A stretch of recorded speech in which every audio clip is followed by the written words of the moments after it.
12:06 a.m. The future of AM radio. A member of the kapisanan ng mga broadcaster ng Pilipinas. Ang susunod na programa ay rated PG. Patnubay at gabay ng magulang ay kailangan sa mga batang manonood. Tara na sa tambayan ng bawat Pilipino. Kasama sina Charlie Manalo at Comfy Manalo. Kwentuhan at talakayan. Ito ang Barangay 13. Hatid ng Diwan 12:06 a.m. Magandang hapon mga kabarangay. Nandito naman tayo nakikinig at nanonood sa inyong paboritong tambayan sa hapon dito lang sa Barangay 13. Ako po si Charlie Manalo, ang inyong katambay na laging handang magatid ng mainit na balitang nangyayari sa buong bansa. Syempre di lang balita, no? Pati yung mga analysis natin, pagsusuri natin, no? Sa mga nangyayari o ganapan. Diba? Magandang hapon mga kagabarangay at kasama ko rito ang aking mga kabarangay, ang Manalo Brothers, si Compy at Charlie. At magandang hapon sa inyong lahat na nakikinig. At magandang hapon, nakikisingit ako sa inyo ngayon dito. Kasama natin Ako nakikisingit? si Jenny.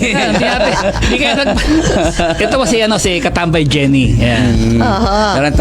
Meron tayong magandang Rose among the thorns. Ayun, nung nakaraan Wednesday, diniscuss natin dito yung tungkol sa blockchain and kung paano to pwedeng maggamit sa sa batas nung GAA o nung General Appropriations Act, no? At paano dito paano to magagamit para maiwasan yung mga yung mga insertion yung corruption sa paggawa ng budget. Sayang wala si Katambay Jenny sa IT. Hindi, actually, partner, pwede ko akong makasingit ng konti lang about that. Napakainit ng blockchain na sinasabi nilang gagawin nilang batas. Pero we have to understand na kailangan natin ng ERP or Data Management System, Central Management System para magkaroon ng laman ng blockchain. Ang kagandahan sa blockchain kasi, hindi napapalitan kung ano yung data na nandun. Pero actually, hindi lang naman blockchain yan, kundi yung paggawa ng magandang sistema, nagkakaroon ng digital footprints ang tawag namin. So kung may buburahin ka, makikita. Kung may babaguhin ka, matitrace at matitrace pa rin. Pero ang sa akin naman, kasi lang naman yan, yung blockchain platform siya, diba? Sabi ng immutable, diba? Pagka ipinasok mo dyan yung data, kahit anong mangyari, hindi yan pwede nang magalaw. So garbage in, garbage out yan. So kung ang pinasok mo yan, tamang data, so tama lang, magiging puro tama yung data mo, hindi na mapapalitan yan. Pero kung nagpasok ka ng maling data dyan, pwede mong i-correct. Diba? Yun ang maganda sa blockchain kasi ito yung first data na nilagay mo, papatungan mo ng kung may gusto kang palitan, may point of reference pa rin kung ano yung pinalitan. Matitrace kumbaga sa ng pera, nakikita mo talaga. May paper trail. Unlike na pag hindi ka naka-blockchain, pag binura mo, digital footprints lang na binura mo, pero walang nakalagay, ano ba yung binura ko? Tsaka yung dapat din pag-usapan doon, ano ba ilalagay mo sa blockchain mula ba yung umpisa ng discussion o yung final na? Mahaba yung proseso ng budget. Kausap ko namin nung nakaraan si Miss Ann Quisha. Sabi namin, start ng budget yung pala sa per ahensya, per departamento, di ba, per opisina, isasubmit yan sa DBM, yung DBM isasubmit sa Kongreso, yung NEP, di ba? Ang haba hanggang Actually, so saan doon papasok yung blockchain? Natatawa ko sa technologies pagdating sa ang sa akin is that napakarami nating batas, lalo na sa teknolohiya. Isa sa pinakamagaling sa teknolohiya ang mga Pilipino, no? We can compete with any other races. Pero ang problema nating mga Pilipino is that nandyan ang batas pero hindi natin sinusunod. Alam mo, Katambay Jen, mahusay talaga ang mga Pilipino sa teknolohiya. Biro mo, hindi pa nag-open ng video account, meron na ako mga points na earn. Lalayo pa ba tayo, mga katambay, mga kabarangay, ako'y may GCash account at ako'y nakatanggap ng akap. Imagine mo naman yun, di ba? Anyways, Ngayon, syempre dahil 31 ngayon, holiday na, bukas undas. undas. Yan. Oo. Kaya Kailangan nating malaman kung paano magiging Ano ba yun? maayos, Oo. tahimik, Ang at paggunita. safe ang ating mga kababayan. ito bilang babala, no, kasi karamihan po ng krimen nangyayari pag ganito mga okasyon, no, mga ganito mga pecha, kasi syempre yung mga tao nasa sementeryo, kahit na nasa sementeryo, kahit kayo malapit na nasa sementeryo, na ano pa rin, na bibiktima pa rin, no, ng mga akyat bahay, ng mga ano, so Correct. kaya yun, syempre, kasama natin ngayon, no, yung spokesperson, no, ng National Capital Region ng Philippine National Police. Yes, makakasama natin ang Chief ng Regional Public Information Office ng NCR na si Police Major Hazel Asilo. Diba? So, magandang hapon. Nandiyan na ba si Major? Major, nandiyan ka na pala. Ganda ni Major. Maganda ka pa sa Women hapon, power. Major. Ba't kayo lang dumating? Major. Hindi tayo naririnig ni Major. Major, Major? nagawa ba kami? Ma'am. Hello, magandang hapon, Major. Medyo meron tayong Meron konting technical issue. So ayusin muna natin yung audio ni Major Asilio. Asilo. Yun nga, ikaw, Jenny, anong plano mo ngayong undas? Saan ka saan ka maggugunita ng undas? Puntahan ko mami ko tsaka yung brother ko, daddy ko, mga tita ko. Kasi dyan lang naman kami sa Christ the King, Columbano. Malapit lang dito. At malapit lang din sa bahay namin. Tapos ito yun din yung time na magugunita natin ng yung mga nagawa sa atin ng mga mahal natin sa buhay. Oo naman. Oo. Alam ko kayong dalawang magkapatid, napakalapit nyo sa kapatid nyo at mga Ayan. Nandiyan na si nagbabalik na si Major Asilio. Asilo. Magandang hapon, Major Asilo. Magandang hapon po, Sir Confi at kay Sir Charlie. Ganun din po kay Ma'am Jenny. Magandang hapon po sa lahat. Yun. Magandang hapon po. Maganda pa po kayo sa hapon, ma'am. Napakabata, napakaganda. At Kaya nga. women power. Talaga naman. Ma'am, ano po ba ang mga hakbang natin ngayon para po mapanatili natin ang kaayusan at kaligtasan ng ating mga kababayan ngayong undas? Ano pong paghahanda ang ginawa ng ating NCR-PO? Mukhang nawala na naman si ma'am. Ayun. Major, ulitin po namin yung katanungan. Ano po ang ginagawa? Yes po, opo.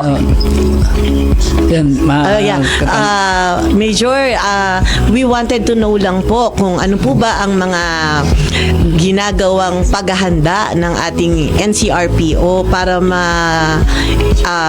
masigurado lang natin na ligtas po ang ating mga kababayan ngayong undas. Ngayon po, mas pinaigting po natin yung ating mga hakbang para ma-check po na yung ating mga kababayan na maiiwan dito para i-observe yung ating undas. Ganon din po yung ating mga kababayan na magbabiyahe at uuwi ng probinsya para po doon nila gunitain ang undas. Bilang bahagi po ng ating Oplan Kaluluwa or yung Undas 2025 is meron po tayong mga pulis na ipinakalat. May mga dineploy po tayong kapulisan dito sa buong Metro Manila. Gayon din po meron tayong mga other agencies na tumulong po sa atin sa PNP. May kabuuan po tayong humigit 20,000 na mga personnel mula sa PNP. Ganon din po sa iba po ating allied agencies gaya ng AFP, MMDA, ganon din po sa meron pong galing Bureau of Fire, galing Coast Guard at ang ating mga force multipliers na tutulong para siguraduhin magiging maayos yung pag-observe po natin ng undas. Opo, i-special shoutout ko, Major, kasama po natin dito ang Philippine Red Cross, di po ba? Yes po, kasama po natin sila. Opo. Para po sa kaalaman po ni Major Silo, si Katambi Jenny po ay isa sa mga governor ng Philippine National Red Cross. Philippine Red Cross. Philippine Red Cross. Opo, kasi batas na po siya since time po ni former President GMA. So, tayo ay may sarili ng Red Cross. Isa sa pinaka-aktibong Red Cross sa buong mundo. Major, linawin lang natin, no? So yung binabigit yung 20,000 personnel ipinakalat sa buong NCR, ito po ay comprised ng AFP, PNP, Philippine Coast Guard, Red Cross, and yung mga multiplying forces tulad ng mga barangay. Tama po ba? Yes po, bale po yung ating mga force multipliers, yung mga allied agencies natin, is binuo po sila ng 7,000 habang yun naman pong galing sa PNP personnel na galing po ng National Capital Region Police Office ay nasa humigit 13,000 po yung personnel na ipinakalat natin sa buong NCR ngayon, panahon ng undas. At nabanggit nga po kanina ni Katambay Charlie na isa sa mga problema ng mga kababayan katambay natin at kabarangay natin tuwing undas ay yung mga naiiwang bahay, 'di ba? Karamihan sa mga lalo mga nasa Kamaynilaan ay kung hindi mo umuwi sa kanilang mga probinsya ay napupunta naman sa mga sementeryo at naiiwan yung kanilang mga kabahayan. At ito naman yung sinasamantala ng mga bad actors na yung mga particular yung mga akatbahay. So, bukod sa pagbabantay ng ating mga sementeryo at sa mga ating mga pantala, sa ating mga bus terminals, paano naman po natin pinoprotektahan din yung properties naman ng ating mga kababayan na may iwan yung kanilang mga kabahayan habang panahon ng undas.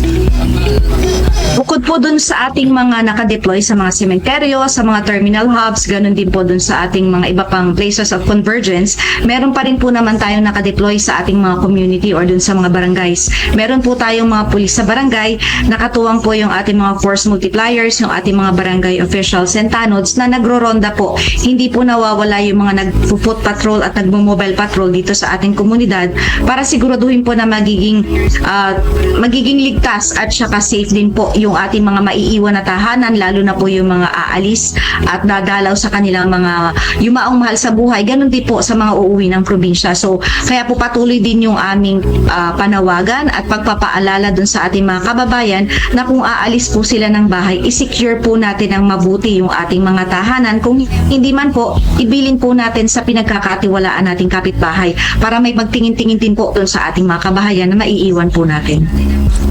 Major, kasi ito ito yung palasak tuwing undas. Uso po sa mga sementeryo, nagiging party hub yan may inuman, may mga videoke pa nga diyan syempre alam naman natin na pagka yung may mga sobrang sa inom, dito nagsimula minsan yung gulo. So paano po ba natin sa mga sementeryo, ano yung mga bawal dalhin, ano yung mga bawal gawin? Meron na po tayo mga prior sa ating paggungita ng undas, meron po tayo mga naunang paalala sa mga ipinagbabawal. So ngayon po, bago po kayo pumasok ng sementeryo, chine-check po natin yung mga gamit, sa katulong po natin yung mga force multipliers at yung mga opisyales ng sementeryo, i-chine-check po kasi may mga bawal po talaga tayong dalhin. Gaya po ng sabi ninyo, hindi po tayo pwede mag-party-party sa loob ng sementeryo. Bawal pong magdala ng mga maiingay, na mga kahit po gitara, bawal pong dalhin kasi yan po ay maaring makakos or makadisturb po dun sa iba nating mga kasama na dumadalaw. So, ang ating po mga gamit ay i-check po ng ating mga kasama, lalo na po dun sa mga entrance natin. Bawal po ang pagdadala ng mga baraha, bawal ang pagdadala ng dice, yung mga pangsugal, bawal po yan. Ganun din po, para maiwasan po natin ang gulo, hindi rin po pinapayagang makapasok yung mga alcoholic drinks or yung mga nakakalasing.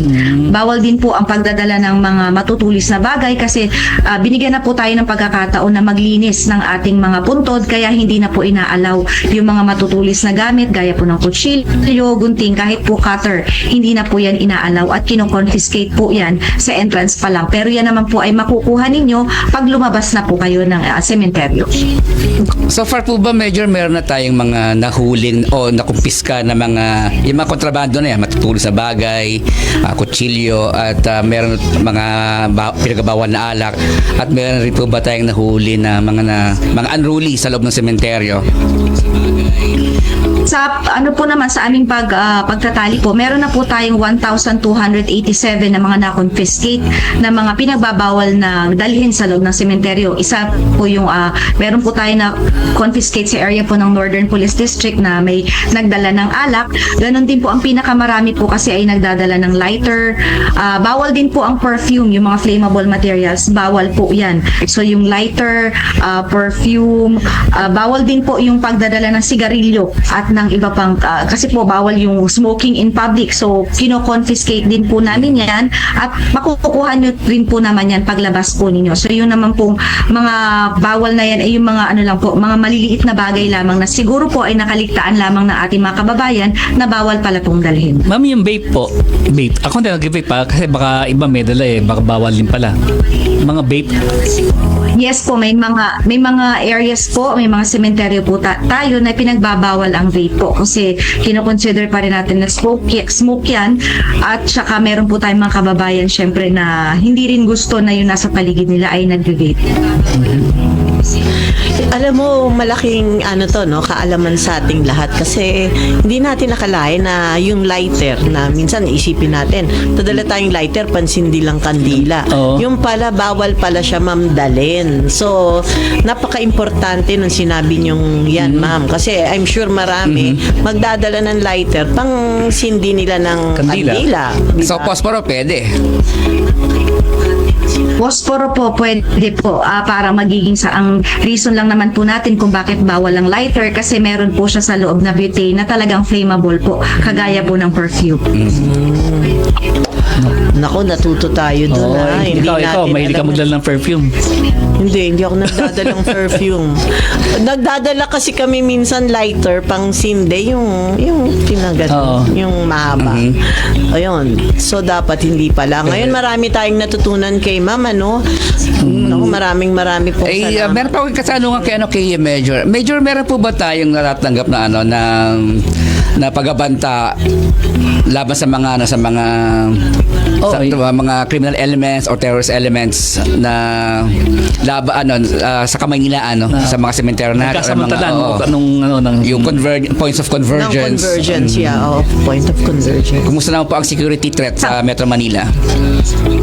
Sa ngayon po, wala naman po tayong namomonitor na banta or threat po sa atin dito sa Metro Manila, pero patuloy po yung ginagawa nating koordinasyon sa atin po mga ibang kasamahan sa Intel community para po hindi naman po tayo mabigla kung sakali po na magkaroon ng mga biglaang kailangan nating aksyon. So patuloy po yung ginagawa nating monitoring. Kanina nakita ko ang haba ng pila sa mga terminal. Yun, paano ba natin nasisecure yung ating mga kababayan na nagsisimula na magsiuwian ngayon? Mga terminal. Meron po tayong mga police assist. Yes po.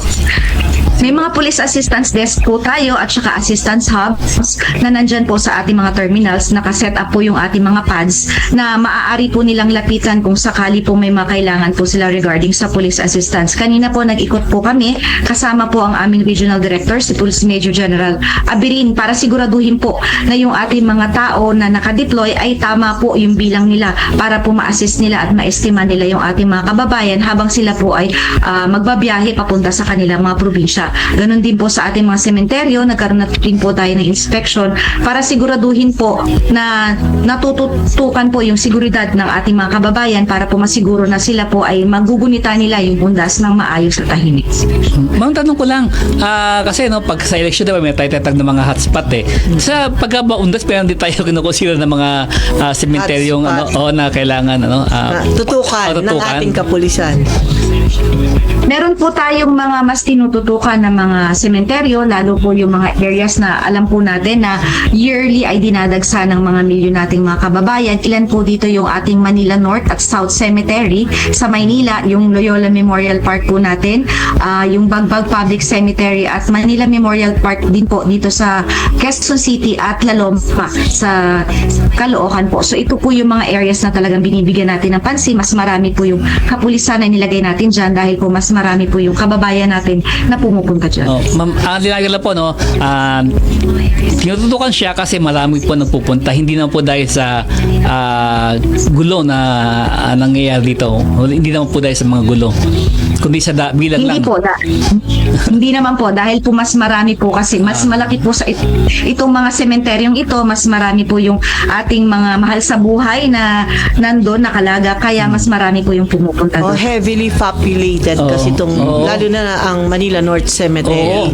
Naku, may musileo lola ko dyan kaya alam namin, ang hirap pumunta na dyan. Buti nga ngayon tumahimik na, diba? Pero kasi yung mga yun, dahil sa dami ng tao, diba? Heavily populated siya. So yung ratio ng Naging krimen, mas mataas ngayon. Nagkaroon na ng orderliness because of our police visibility. police visibility. Ma'am, ang tanong ko lang po, may curfew po ba tayo para dito sa mga nabanggit niyong mga sementeryo? Kung anong oras pupunta at hanggang anong oras lang po? May cut-off period po ba tayo na from anong oras po sa umaga hanggang anong oras sa gabi lang sila pwedeng magstay dun po sa ating mga nabanggit na sementeryo?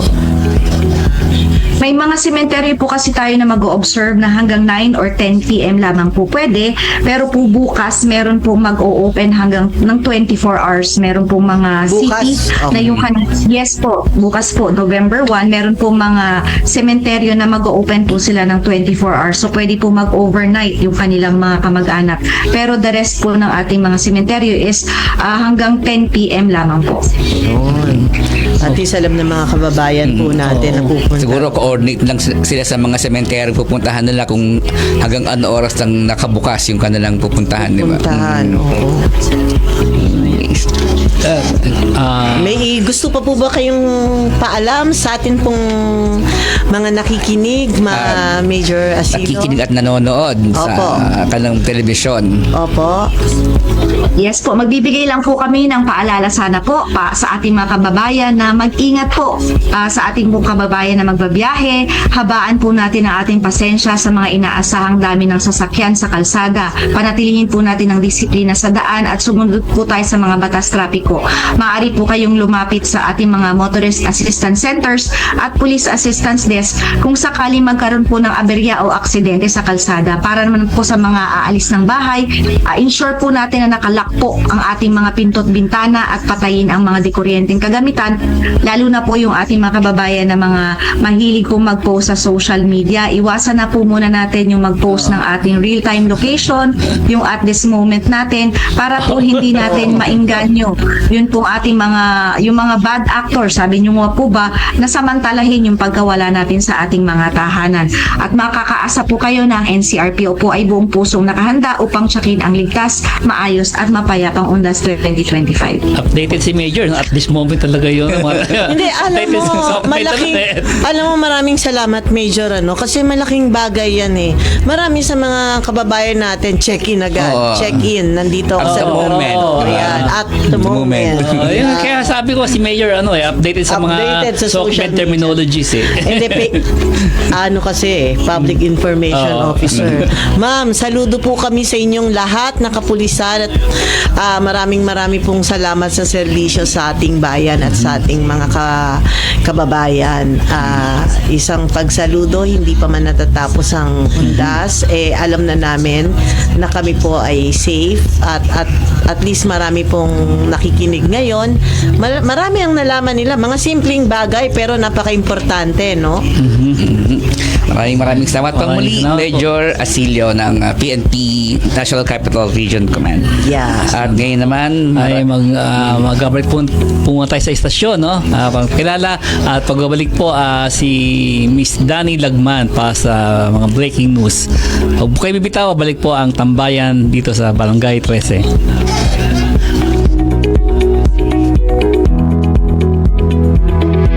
May mga katanungan ka ba tungkol sa iyong karapatan o problemang hindi masolusyonan? Isang tawag lang at nandyan na si Attorney Bob Ferrer para umagapay sa iyo. Magbibigay boses sa iyong mga hinaing na dapat marinig. Bibigyang linaw yan dito sa Isang tawag ka lang. Kasama si Attorney Bob Ferrer. Tuwing Lunes, 5:30 to 6:30 p.m. Dito lang sa radyo ng Bagong Pilipinas. D11206 AM. The future of AM radio.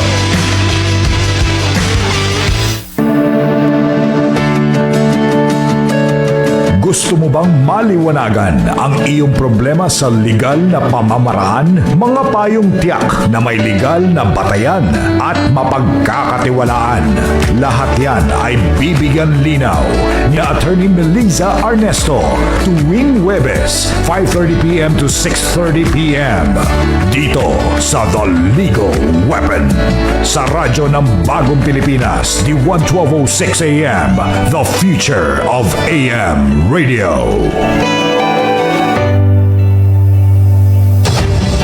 D11206 News Alert. Retsyada muna ng maiinit na balitang kailangan niyong malaman. Ako po si Danny Lagman. Magandang hapon. Nagsanib puwersa ang Philippine National Police at Manila Traffic and Parking Bureau para gabayan ang mga motorista na tutungo sa Manila North Cemetery sa pagdiriwang ng Undas 2025. Layo ng koordinasyon na ito na matiyak ang maayos na daloy ng trapiko at ang kapanatagan ng mga bibisita sa sementeryo. Bukod sa pagmamando ng trapiko, sinasagot din ng mga opisyal ang mga tanong ng mga motorista tulad ng lokasyon ng parking area at mga alternatibong ruta na maaaring daanan. Patuloy na nakaantabay ang mga tauhan ng PNP at MTPB para masiguro ang maayos na pagdalaw ng mga tao sa Manila North Cemetery. At yan ang ratsyada ng may init na balitang kailangan niyong malaman. Tumutok pa rin sa D1 at 12:06 AM IBC 13 para sa pinakauling updates. Ako po si Danny Lagman. Magandang hapon. D1 1206 News Alert. Looking to level up your brand? Advertise with us, where everything you need are rolled into one. All in one. Into one. From news, entertainment, to music, all in the mix. D1 1206 AM is your partner in reaching real people with real impact. For inquiries, send us an email at d11206am.ibc@gmail.com or get in touch with us at 027001-3053.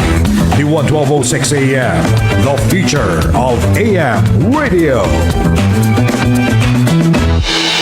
Magandang umaga! Bangon, Bagong Pilipinas! Mas pinalakas at mas pinaigting ang inyong himpilan ng radyo sa umaga. Agahan na may kabuluhan. Sabay-sabay nating tunghayan ang maiinit at mahahalagang balitang hatid para sa inyo. 2 oras na balitaan ng may tamang impormasyon at malasakit. Kasama si Alice Noel at Simon Ong. Mula alas 6 hanggang alas 8 ng umaga. Dito lang sa D1 1206 AM.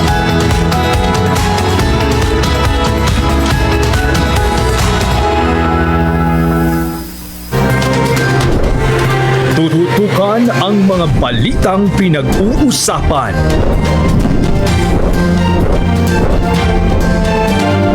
Sulok ang bago, bisin na matamasa ang ating kalayaan. Para sa pagbabago ng Tututukan ang mga usaping napapanahon at di pangkaraniwan.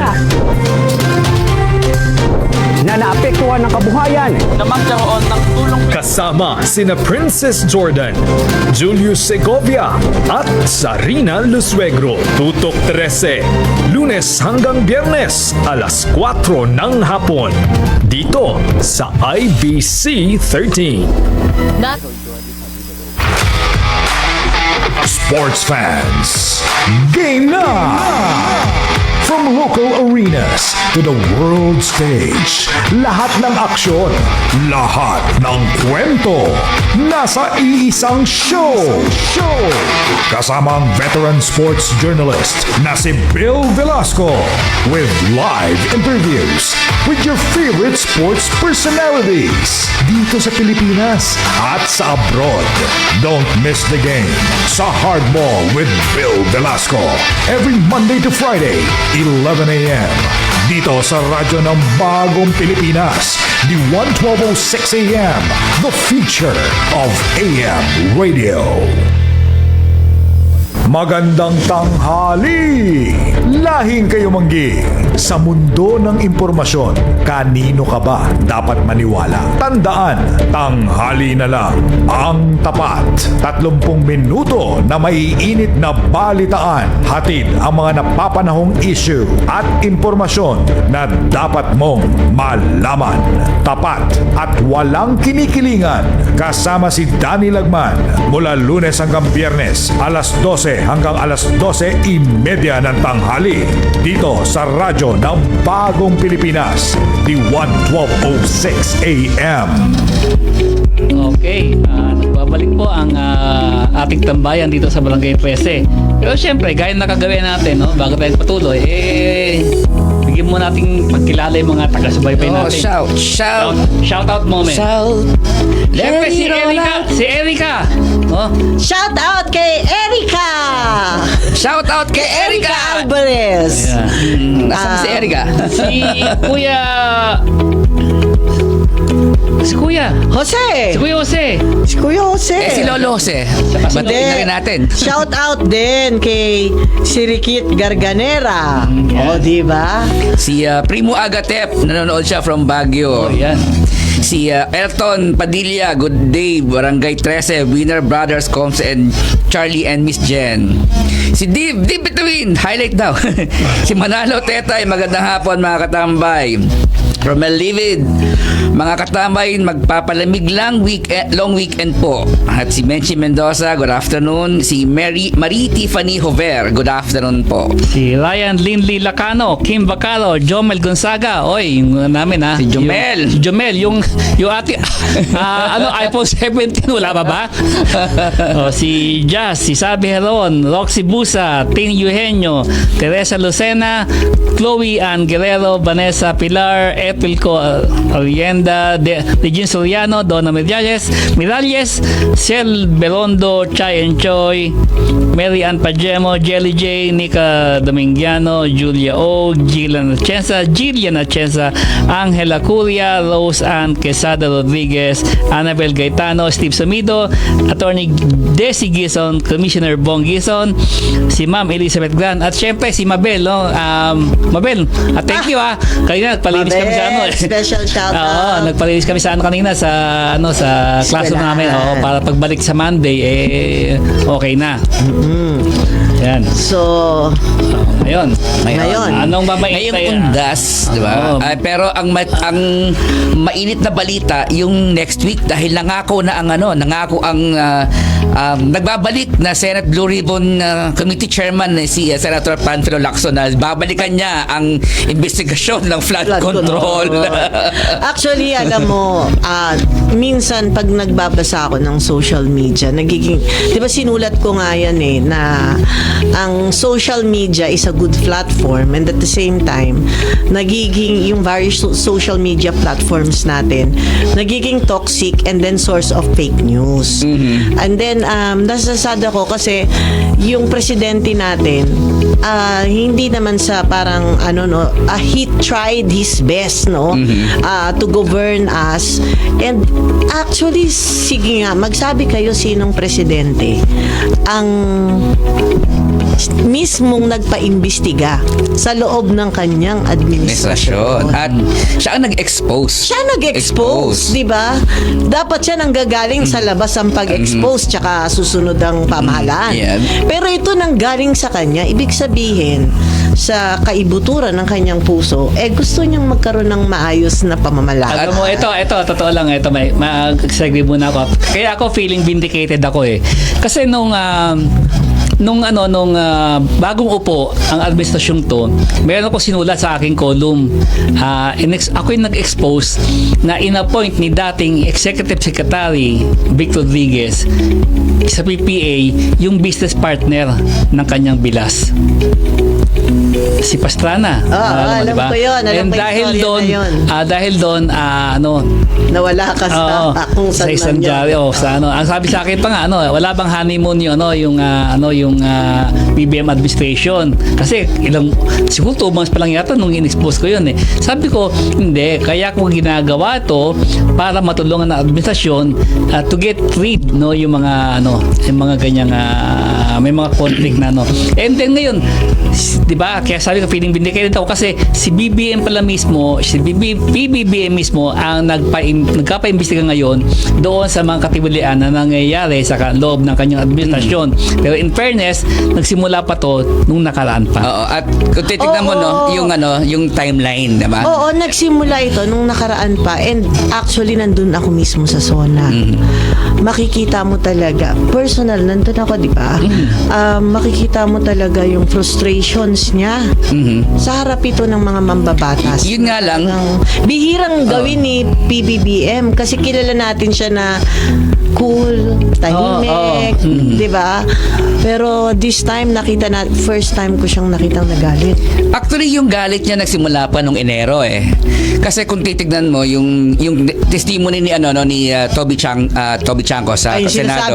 sinabi niya Congressman na as early as January, pinagsabit na ni PBBM si Senator Chis Escudero bilang Senate President as si House Speaker Martin Romualdez ng mga insertions nila sa 2025 GAA. Dahil galit na galit daw si PBBM, bakit siniro yung kanyang yung mga flagship projects niya? Tinanggal nyo lahat diyan ng budget, inilipat nyo sa insertions nyo.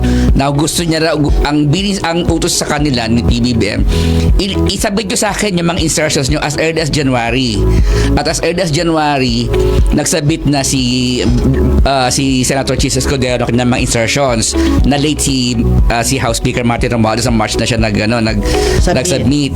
At nung June, doon niya nilabas yung kanyang galit na sabi niya, mahiya naman kayo.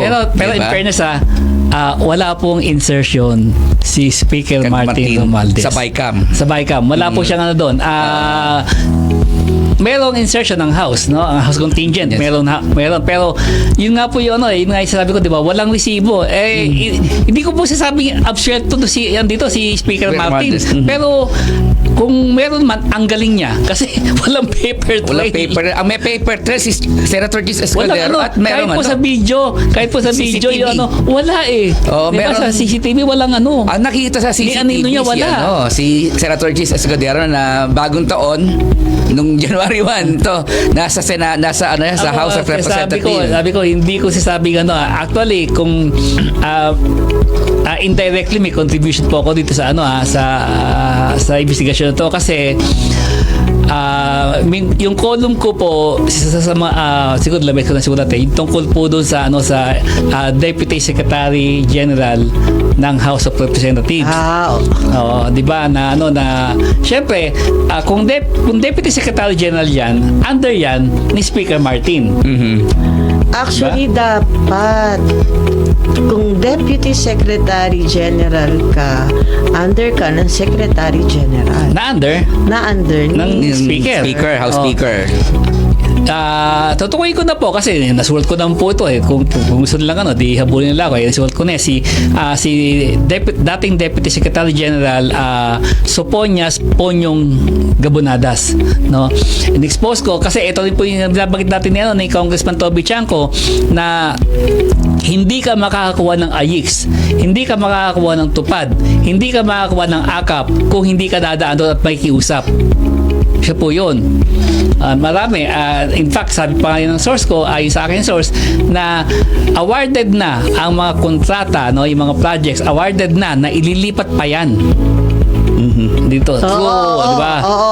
Actually, marami ako narinig. Actually, yung congressman ng TGP party list, ang narinig ko naman sa kanya during the budget hearing sa plenary ng DPWH, committee hearing to sinabi niya na may budget siya para sana sa road opening sa Catanduanes, pero ang hindi pa natatapos kasi pinakialaman naman nung district Engineer. yung congressional district. Yung district Kasi diba? may party sa bayan. Oo, kasi ang party list nationwide. Tapos district. Yun nga yung ito, patungo tayo doon, di ba? Bakit ang party list, di ba, parang naging, kasi normally, let's accept this, lahat tayo na nanggaling sa house, third class citizen ng party list. Oo. Di ba? Nagsimula yan nung nakaraang administrasyon, first term na congressman, tas party list, ginawang chairman ng APRO. Di ba? Antindi nun. At astig ngayon ng party list, kita mo hanggang ibang halos buong bansa meron siyang proyekto. Yan, si Saldico. Si Saldico. Ako Bicol. Wala man siguro Bicolano sa Romblon, wala siguro Bicolano sa Davao o sa At saka yun nga may mga project po siya doon. Party list si Saldico.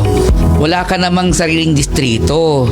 Bakit ikaw ang pinakamaraming flood control projects? Sabi ko na, meron siya kung situation. Siyempre, diba, ako Bicol, supposedly, yung mga Bicolano, kasi ang sasabi na marginalized daw mga Bicolano. Pero wala, sa ibang probinsya po na wala nang pumayari ng Bicolano. Bakit hanggang doon? Ang dami yung project. Actually, doon ako isa sa inaano ko, paano ba natin ma-identify ang marginalized society? Hindi ba? Alam natin kasi lumubog tayo sa komunidad, alam natin kung ano ang marginalized. Yun nga po ang nagkataka ko, bakit yung kada probinsya ngayon nagiging marginalized na? Sabihin, kung yun po ang natin, pamantayin natin, yun ang ating standard, lahat po ng probinsya, lahat ng rehiyon outside of Metro Manila o Imperial Manila ay marginalized. Anong ginagawa ng mga congressional district, mga congressional, mga district senate, district congressman, di ba? They're supposed to represent yung interest ng kanilang distrito. So kung marginalized yan, represented na sila. Kaya ito ngayon. Misrepresented. Di ba? Kaya ito yung marginalized. Ito nakakatuwa ito. Halimbawa po, ako, pwede ko i-represent ang kahit na sinong marginalized sector basta yakap ko ang prinsipyo ng sektor na yan. Halimbawa, pwede ko sabihin na tawag ito, i-represent ko ang sektor ng manggagawa. Hindi ako manggagawa, di ba? Dahil sabihin, mala professional tayo dahil tayo nasa media, Pero dahil yakap ko ang prinsipyo ng manggagawa, pwede kong tumakbo bilang kinatawan. Representante nila. Representante ng manggagawa. Yan bang sila Risa Ontiveros, dati akbayan, yan ba i-marginalize? Alam natin hindi totoo yan. Ngingitian na lang kita. Hindi, kahit po yung mga yan sila sa Ocampo, kahit paano maganda buhay niyan, hindi naman marginalize yung mga yan. Pero kinakatawan nila yung interest ng marginalized sector. Kaya yun po yung doon po nagiging vague ang party list representation. At isa pa tong gusto ko sanang isingit partner. Habang pinag-uusapan natin to mga katambay, ang nagtataka ako kasi ang alam natin na si Presidente ang gusto niya lahat ng flood control projects. Itong nilabas na nga niya yung top 15 yung listahan niya yung mga Diskaya, sa kanya nang galing ang pangalan na yan. Pero nakatutok lang tayo kay Diskaya. Sa Huawei. Wow. Oo, pero mostly talaga dito sa mga Diskayas. Dito lang tayo nakatutok. Kasi sila yung pinakamalaki Hindi, pero 15 yan. 15 diba? yan. And dapat pag-aralan natin yung paano ka kasi kung construction company yon, parang mula Luzon, Visayas, Mindanao na kaya mo. Yeah, Tapos kung taga Davao ka naman, makakarating ka ng Ilocos, Baguio, Kalinga. Diba? Diba, parang sa akin, nagsinimula na po ng ating presidente ang paglilinis. Ang hinihiling ko lang, ako talagang na-frustrate ako, kadugtong to eh. At some point of our lives, naging rebelde naman tayo ng ating kabataan. Pero ang Kongreso or ang Senado, ginagalang natin. Pwede ba tayong mag-call out ng mapapatawag ba ako sa Kongreso if I call out Kong Kiko Barzaga? For not for parang nag-ride siya dito sa flood control project, pero ang sa totoo lang sinasalaula niya ang Kongreso. And at the same time nag-create siya ng chaos. Imaginein mo, magtatawag ka ng rally alas 10 ng gabi sa Forbes, Dasma. I mean, hindi ganyan ang tamang pamamaraan ng isang kongresista. Ang kongresista tumutulong sa paggawa ng batas, 'di ba? Yung oversight function nila, pwede nilang gawin 'yon. Pero wag naman to a point na bastusin mo yung kapwa kongresista mo sa plenaryo. Actually, meron pa ako dyan sana silipin to, no? Kasi yung nananawagan siya ng secession ng Mindanao. Hindi ba inciting to, to sedition to? Yeah. Kaya nga ako, I salute our AFP Chief of Staff, General Browner, and the Philippine Army para tanggalin siya as reservist.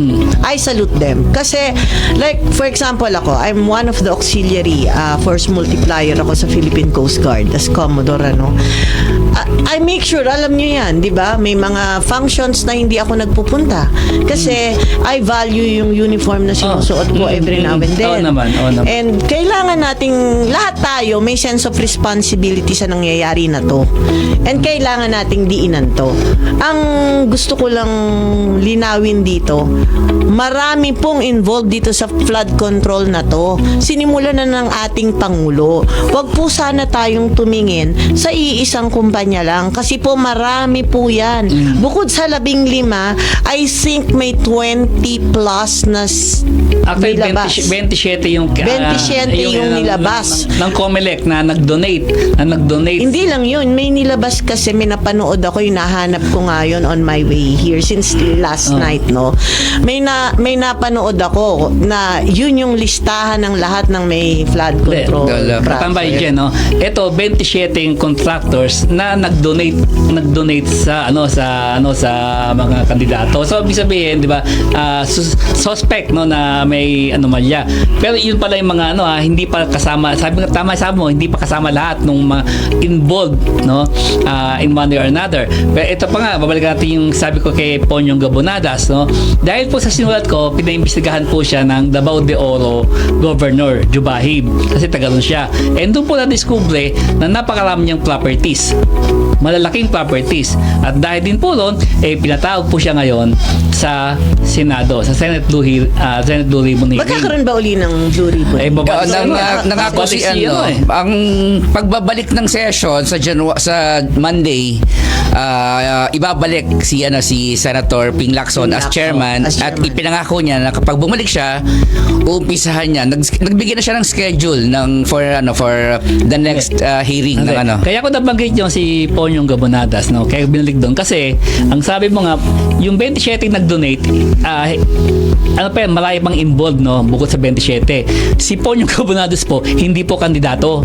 So kung meron man siyang kung meron man, no, sabi ko hindi ko sigurado, no, kung meron man siyang involvement diyan, hindi po siya kandidato, baka doon po papasok yung mga binabanggit ni Katambay Jen na ibang contractor na involved din dito na although hindi nag-donate sa mga kandidatong inanong COMELEC. Ako actually kasi ako dahil may napanood ako sa 24 oras na may project dito. Ang nagre-repair nga, natatawa ako kasi district engineer ng DPWH, ang mga tauhan nila ang nagre-repair nung butas nung flood control.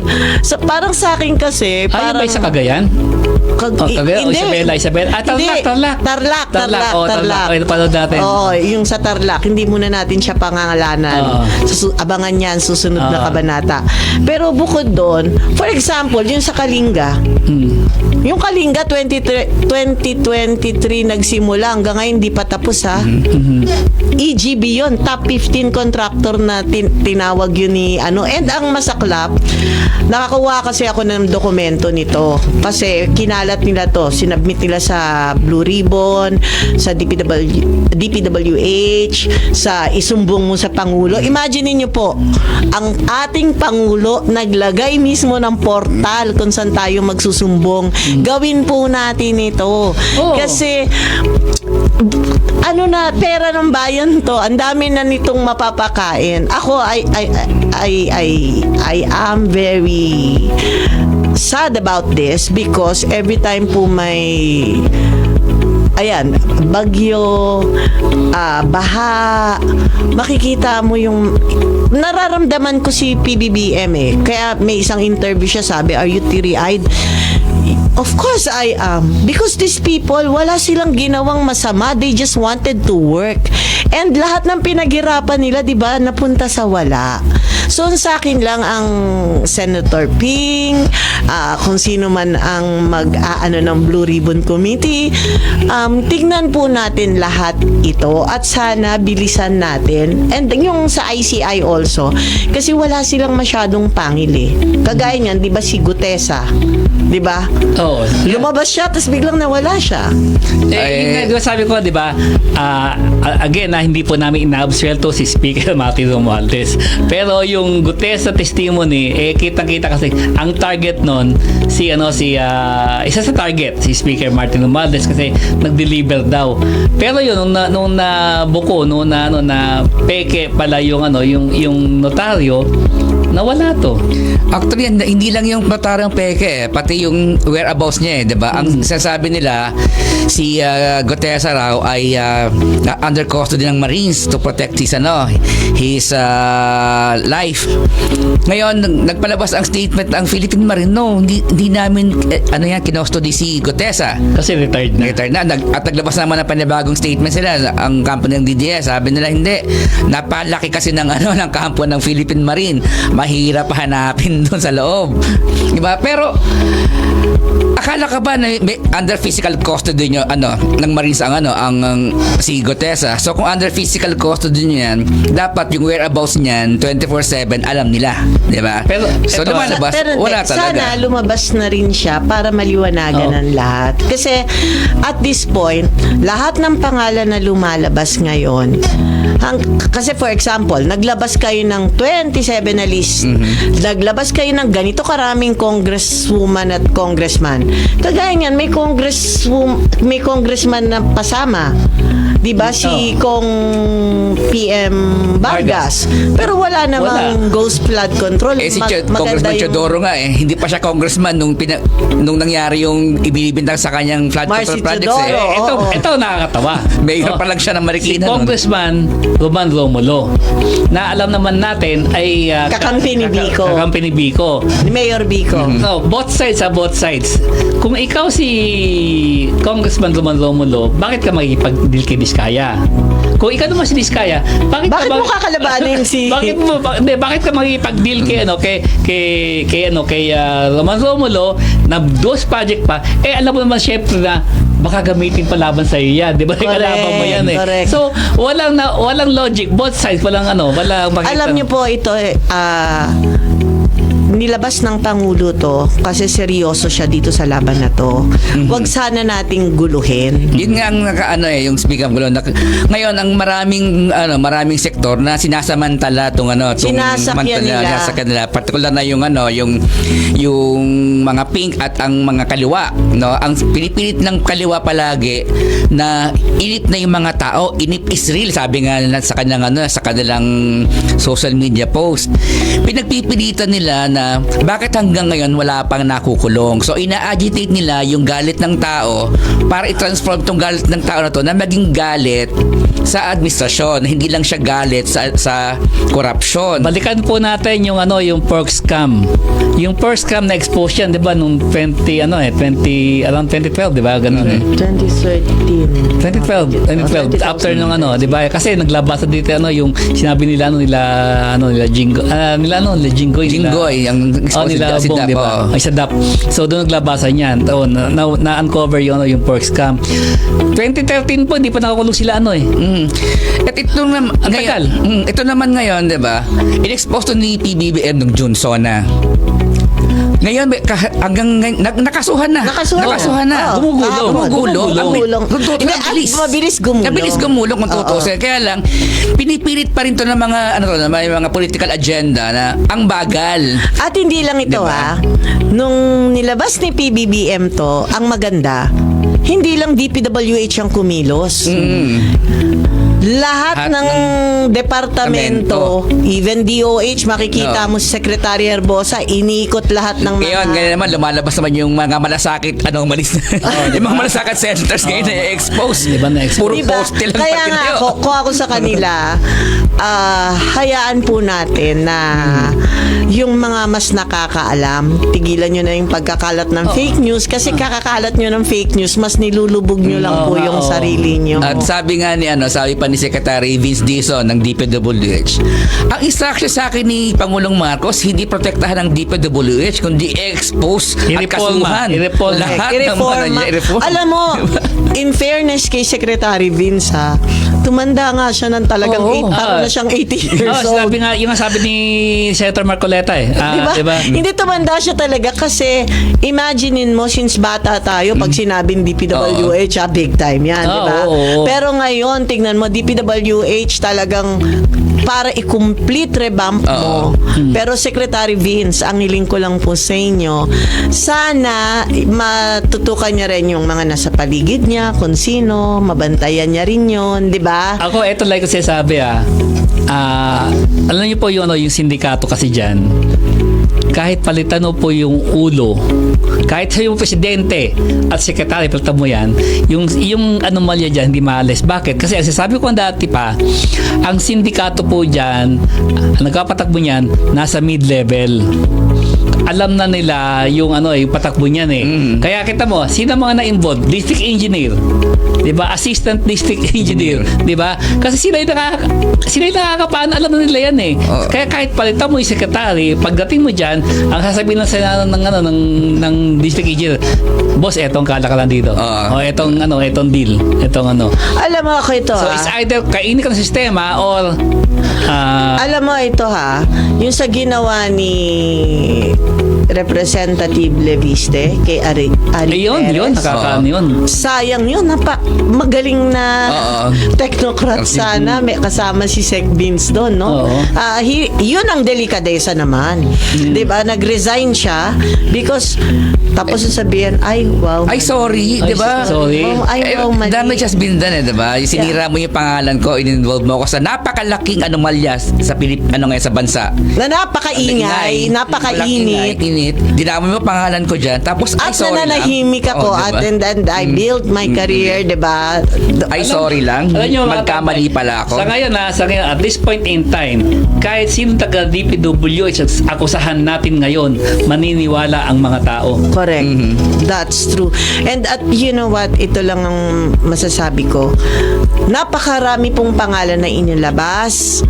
Kailangan po nating maging maging we have to Pagsuri. mapanuri, we have to be more we pray for discernment kasi ginugulo niya yung bansa natin. O yun, ngayon sasabihin nyo dahil kay PBBM kaya 51:59 ng exchange rate ng bumabagsak ang kayo po yung nanggugulo eh. Kung tutusin nga po, dapat ang trust rating ngayon natin tumaas sa business sector because we have a president who stood his ground. We have a president na nagsabing, lilinisin ko tong bayan na to, ito man lang ang maiwan kong legasiya ko. At yung yung legacy na yan ng paglilinis, even yung Makati Business Club, si Paong Pin, presidente ng Makati Business Club. During the SONA of BBBM, yung last SONA niya, ang komento niya isa lang nung binanggit na ni Pangulong Marcos yung kanyang frustration. Ang hiling niya lang ganito sana maging Marcos ka na. Sabihin maging tatay mo na ikaw, yung quote unquote be a dictator. Kasi hindi, if you will not use yung a heavy hand here, mahihirapan ka I think the dictator is not the right term. I just can't find the right word Because the former president, in fairness, kasi syempre ngayon natin masasabi to after several president came after the former the senior, no? The senior was never a dictator, but perhaps he has like iron-handed measures in dealing with, for example, pero technically he was a dictator, nag-martial law siya but that's not dictatorship and the one who created the martial law is, di ba, hindi naman siya mismo yun. What I'm just trying to say is that, tignan mo, di ba merong Chinese na parang drug lord na firing squad during that time? Lim Seng, di ba? Ibig ko sabihin, tahimik yung bansa natin. Towards the end na lang tayo nagkagulo-gulo. Kasi hindi niya rin kasalanan yun. Pero ito sabi ko lang alam niyo yun po yung diktadura na yan, dictatorship na yan, pinag-uusapan natin, yan po ang advokasya ng kaliwa. Oo. Yan, totoo lang, di ba? Ganito po ang kaliwa sa diktadura, pero ang advokasya po ng kaliwa ay dictatorship of the proletariat. Yeah. Yung baliktaran ng Tatsulok, hindi naman nababaliktaran ng Tatsulok papalitan nila yung kung sino ang nasa taas, di ba? Kasi kahit naman sa China alam mo naman yung pumunta tayo sa China, di ba? Makikita mo talaga pag nasa within the party ka, talagang at yung iba rin yung lifestyle. Sabi ko nga kayo, di ba, yung yung sa marginalized, yung dictatorship of the proletariat, hindi rin po proletariado o manggagawa ang mamumuno dyan, kundi yung nag-claim na ako ay may pusong proletariado, may pusong manggagawa. Pero lang po yun. Kung tignan niyo po, tignan niyo yung pamunuan ng Communist Party of the Philippines o kahit sinong yung ba mga proletariado, yung ba mga manggagawa, wala po manggagawa doon. Tama. Pero dictatorship per se, hindi yan masama Yes. Yung kung gagamitin mo ng tamang pamamaraan yung dictatorship. In fact, may mga bansang umunlad dahil sa dictatorship Yung US, it was founded by under a dictatorship. Si George Washington established a revolutionary government which is a dictatorship.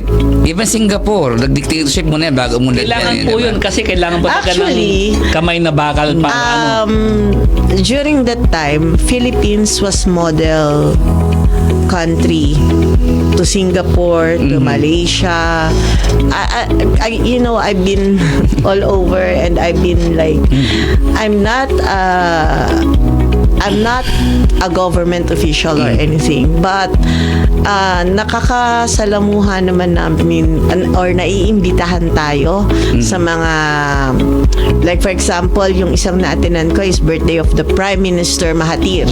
We were invited to attend that birthday party and nakita ko kung yung how they revolutionized Malaysia. And then I was with one of the Tunku. So yun parang prince sa kanila yata yun or what. Tinanong ko siya tsaka yung isang datuk nila, we were together in one table and we're friends. Tinanong ko, bakit ganyan? Ganito. Dati, ganito kami. Ngayon, iyan ang Pilipinas. Ngayon kayo, ganyan. Ganito kayo ngayon. Sabi niya, alam mo, you know, when we were younger, all of us wanted to go to the Philippines. The model of Malaysia is the Philippines. But what happened kasi sa ating bansa, lahat ng presidente doon natin, kinukulong natin. That was during, nagpunta kami doon, I think, PRR this time or Pinoy's time. Pinoy's time yata kami nagpunta doon, ha. So, that's what he told me. Pero ngayon, parang gusto sana dating magkaroon ng ating Pangulo ng magandang legasiya. Pero ang nangyayari ngayon, sinasakyan nila, sinisira nila. At the same time, they want chaos. Okay, you want chaos? Hindi naman ng mga nasa upper class every time there's chaos, hindi mga nasa upper class ang tinatamaan, kundi the lower echelon of the society. Ito, balikan natin, yung kamay na bakal na yan, yung maladiktadura, no? Yung ibang mga DDS, sinasabi nila na kaya sila kay PRRD, kasi nga matigas, no? Firm, may kamay na bakal, no? Pero yung kamay na bakal na yan ay lang ibigay kay PBBM para bang, di ba, masyado pag magsalita si BBM, hindi dapat ganyan, dapat parang di ba, pinuputol mo agad yung effort nung presidente para ayusin o reformahin yung gobyerno. Hindi ko pa maintindihan. Sa totoo lang, sa ngayon, at this point in time, para po ayusin ang bansa natin, dapat po kailangan talaga natin kamay na bakal na. Yun ang gusto ng magsisimula pa lang. Kahit po sa kalsada, sabi natin mga kamote, hindi lang po rider to, pati po yung mga four wheels, may maraming kamote dyan. Doon pa lang, kailangan mo ng kamay na bakal. So, sa pag-aayos ng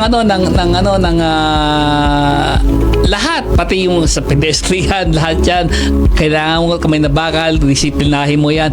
Pagdating po sa mga barangay, kailangan din pong kamay na bakal dyan kasi marami pong lahat abusado na Kaya nga doon mo nga makikita ngayon sa LGU, abusado na lahat. Doon mo makikita yung pagiging strong will ni PBBM na pinagpipilitan ng mga DDS na weak leader siya, pero kung titignan mo yung mga policies niya, he is strong-willed.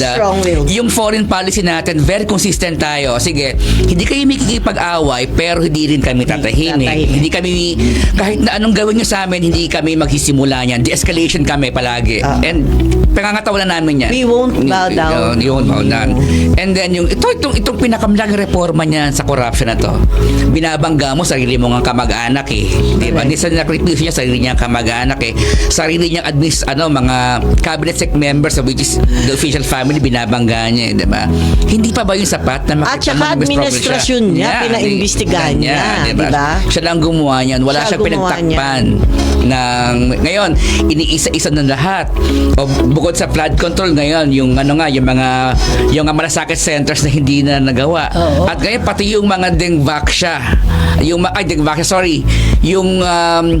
yung mga vaccines na pinagbili natin at COVID, ang estimate mas maano para yung mas maliit ni ombudsman ang pinakamalaking scam sa buong Pilipinas according sa estimate ni Senator Trillanes ay yung vaccine purchases natin, na yung isang vaccine at 600 pesos sa international market, ang binibili natin is 3,000 pesos. Noong pa lumabas yan diba? Noong pandemic lumabas yan, bakit ang mahal? Actually yung China mura yung pipil natin kunin yung sa US hindi, actually hindi lang yung sa Sinovac, Moderna, Pfizer. Sinovac mura yun. Pero hindi lang yun hindi lang yun. Yung sa Pharmaly mismo, pag tiningnan mo, kahit na, di ba yung iba kasi doon approve naman talaga ni Senator Gordon na ghost delivery. Tsaka hindi, yung mask, di ba, na 300 pesos sa resibo, 10 pesos lang sa palengke. Hindi. Actually, the same specs, pinadala sa China, ang laki ng difference nung pagka-procure natin. Pero tahimik tayong lahat doon. Ito isang malaking panloloko dyan Ito isang malaking panloloko. May kausap ako na dating kapitbahay ni Michael Yang sa Davao. Di ba nung humarap po si Michael Yang sa Senado, no, sa Blue Ribbon hearing, kailangan niya ng Interpreter. Ang sabi po ng kausap ko, nakapitbahay niya, hindi lang English, kahit Bisaya marunong si Michael Yang. At Tagalog. Tagalog, kahit Bisaya at Tagalog, marunong magsalita si Michael Yang. Di ba? But wala na silang lahat ngayon. Oo. Pero ito ngayon, itong binuksan ng Pangulo natin ngayon. Yeah, he opened the Pandora's box. He opened a Pandora's box. And ang laki-laki pala. oo. And at ilang buwan pa lang kailan nagsona? July, August, September, October. May pinailan na ng kaso. Ito pa siya nakakatawa yan. Ito pa siya nakakatawa. Pinipilit kasi palabasin ni VP Sara Duterte na etong lahat lang to ay pakana ng administrasyon. Ang true Speaker Martin Romualdez, kasi di ba si Saldico yung pinupuntiryan na si Saldico siya yung kumbaga yung bagman ni Martin Romualdez daw. Sabi niya and sabi ni Sara, matagal nang involved sa mga ganyan mga kontrobersya. Sabi ni VP Sara, nagsimula pa yan doon nung nag-supply siya ng computer, ng laptop doon sa DepEd. Nangyari po yon sa panahon po ng tatay niya. Hindi. Yan yung pinag-uusapan natin ng pandemic. Diba? Doon nagsimula yung partners Sunwest po, construction company, nag-supply ng laptop sa DepEd. Kasi inimbestigahan din ni Gordon. Chairman Gordon yun. Kaya nakakamiss si Chairman Gordon, not because he's my chairman sa Philippine Red Cross, but because how he handled the Blue Ribbon Committee. Diba? Ang dami niya talagang naimbestigahan. Yung investigasyon tumutumbok na sa pamunuan ni Pangulong Duterte. So, but you have to understand nung Blue Ribbon siya, kakampi niya rin hindi naman kakampi, but allied sila. Allied sila alam ko yan. Pero nung tinutumbok na. I-stick dun sa niya. Parang kahit allied kita, for as long as I'm mandated ako ng Senado at ng taong bayan yung oversight ko diba? At literal na minumura siya ni Digong time na yun. Pero alam mo talagang tinuloy niya. Kita mo, yung mga laptop na yon, ilang taon pa lang yan, diba? 3 years ago lang yan Lahat yan ngayon, tinapon na. Kasi even at that time, obsolete na yung mga specs Pinagtatawanan nga namin kasi yung specs ng laptop niya. Diba? 2006 pa lang obsolete. Yung pinamimigay nga namin na donation sa mga pulis noon, nasa I-Core na ba noon? 7. Tapos sila nasa i3 lang yung pinakamataas nun ng mga specs nun nung pandemic namigay kasi yung mga anak ko ng i-Core 7. i7 na nun. Ito yung pinamigay nila na binili nila ng DepEd nun is i3. Pinag-aralan ko yung specs nun. Pero alam mo, hindi ito tatakbo ng 60,000. Basta ako ito lang. I wanted to be fair sa lahat There are people that was mentioned na minsan talagang dapat magkaroon din tayo ng tamang pag-aanalisa dahil kagaya nung ibang mga na-mention doon, pwede namang meron silang flood control pero ginawa nila ng maayos. Pero ang hanapin natin yung mga talagang, alam mo kaya nga dapat dito, group effort. Diba? Yung lahat, talaga ngayon yung mga taong bayan Kaya nga sabi ko sa iyo yung sa Kalinga na ang kapal. Alam mo kung bakit? Nasulat ko na yun It's an open, isinulat mo yon last year. Last year pa. Pero ngayon may open letter sila na mga DPWH employees. Kalinga lang ba yan o sa Baguio? Yan ba yung Hindi, 15 billion na kay Polong? Hindi, ito kasi yung sa Kalinga since 2023 twice nanalo yung may kontraktor na district. doon. 2 beses nanalo sa district. Kinuha na probinsya. Kinuha ng regional director. Pagdating ng regional director, sinabi ng regional director na pinalitan yung terms of reference. Yung mismong, syempre kasi yan, ganito, yun nga yung sinasabi ni Sec Vince may blueprint ba kayo? Saan nyo ba ilalagay yan? Dapat may blueprint kayo. Saan nyo ba ilalagay? Paano ba dadalo yan? Kasi di ba may nakita sila dun sa Bulacan. May sapa dito, tapos naglagay ng parang harang dito na parang dun dadaluyan ng tubig. Parang sabi ni, parang common sense, but may sapa dito, bakit kayo magtatayo no? Kaya tama yung sinasabi ni Kong Bong Suntay eh. Wag natin naman tuluyang tanggalin kasi pwede naman kasing dredging, di ba? Ito ang ginawa, geotubing, ang Kalinga, boulders at kahoy ang doon. So sinulat ni partner Charlie yun.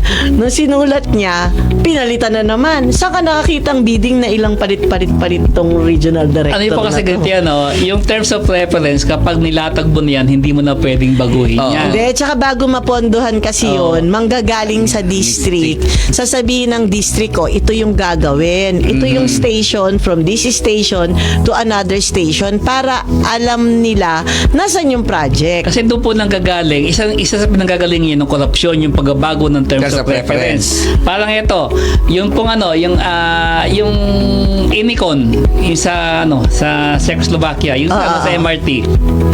No. Nasulat ko rin dati yan panahon ni ang dating GM ng MRT3, si Attorney Bitangkol. No. Meron ng terms of reference pa sa bidding ng mga train ng MRT3. Bigla pong hinabol siya ng dating hinabol siya, pinapapalitan po yun yung terms of reference to accommodate another supplier. Sabi, to accommodate daw yung Inicon. Yun po yung sabi sabi po ni Attorney Bitangkol nung sinulat ko yun, hindi na pwede kasi nailabas ang terms of reference. Pag yung terms of reference niya ang sinunod, hindi magka-qualify ito si Inicon. Ang kwento, isa pang kwento, di umano ay nakatanggap na ng advance. Kaya kailangan talaga by hook or by crook ipasok tong Nakatanggap na advance, parang kaya ba yan, para din ba yan yung pinipilit na gabing statement sa mga diskaya kasi nakapag-advance na raw? Alam mo, ganito kasi yan yung sinasabi ni Sec Deans na kailangan kaya tama yung sinabi niya ngayon na hihingan niya ng advice sila ang DOST, Pag-asa, para makikita kung saan talaga yung mga flood-prone areas. Kasi, for example, yung sinasabi ko kanina, ginawa ng district engineer dito mo dapat lagay yung flood control mo kasi ito yung prone to flooding and overspilling ng river. Itong area na to. Kasi alam nyo naman, mountainous ang Kalinga di ba?